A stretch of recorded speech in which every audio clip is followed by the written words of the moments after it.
what I like? Making money from internet videos. You know what else I like?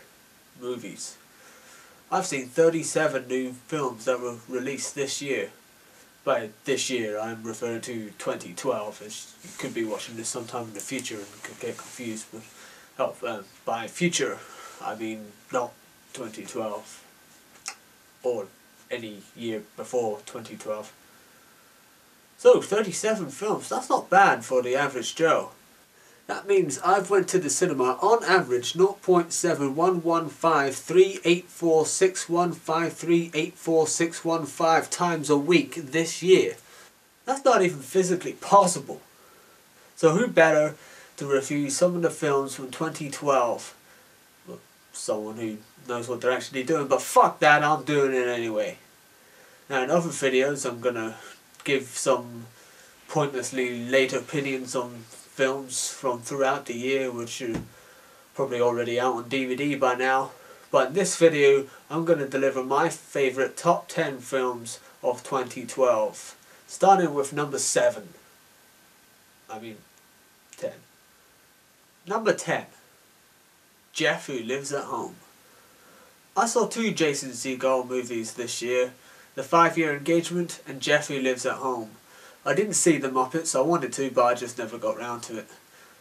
I liked The 5-Year Engagement. I thought it was a very funny film, but I did prefer this one. This movie is like a good digestive biscuit. You can sit down with a cup of tea, enjoy it. There's nothing too spectacular about it, nothing mind-blowing, not going to change your life. But when it's over, you think, that was nice. I really like Jason Segel and Ed Helms' characters. I like the interaction between them. You really felt that they were brothers. It's a simple but nice little story. Susan Sarandon, I liked her part. It's a good story that she has as well. Overall, a funny, charming film. Number 9. Seeking a Friend for the End of the World. Fuck me, is that Keira Knightley in a film that's not a costume drama? Yeah, this film, it split opinions, so it seemed. It gets, I think, 55% on Rotten Tomatoes. But I really liked it. I thought it was a great film. It's not hilarious, but it is funny. And it's well acted. Steve Carell, Keira Knightley. It's an interesting plot for a film, and it manages to be funny throughout, and then it's sad as well. I thought it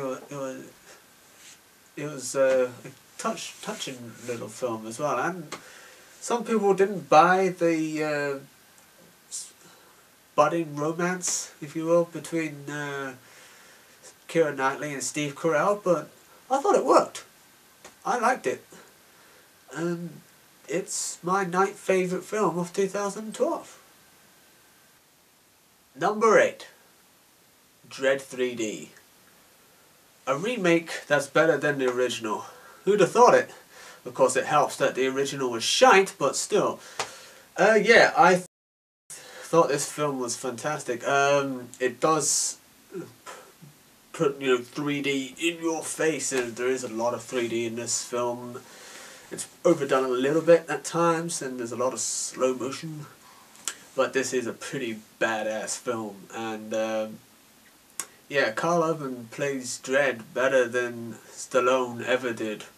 I am the law. Yeah, I think I would have played Dredd better than Stallone, but yeah, I liked this film. I liked the simplicity of the plot. There's not much to that at all. Didn't need it really. A lot of action all contained in this one building. It's great. And I like the bad guy, if you will. Bad woman, maybe. Yeah, she was played very well. I like the fact that she could have been a guy. It wouldn't have made any difference. I like that it wasn't really in your face, the bad guy is a woman. Let's remind you of that, by the way. It was not really an issue, which was great. And yeah, The lady, I forget her name, whoever it was that played the rookie, played a good job. Everybody did a good job in that film, so yeah, I liked it. Good film. Number 7, The Raid. Similar to Dread in terms of plot anyway, with a bunch of good guys go into a building, get trapped and have to fight their way out. But I thought this was a bit better. Dread is all about weapons and blowing shit up, whereas this film, The Raid, it's got it's got some of that as well, like weaponry and guns and whatnot, but it's also got martial arts and a bigger variety to the fight scenes. A bit more of a story as well, and subtitles. Number 6, The Campaign. Easily the comedy of the year for me.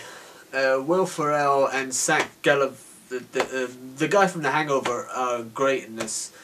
Neither of them really out of their comfort zone, but I don't give a shit about that. It's just so funny from start to finish.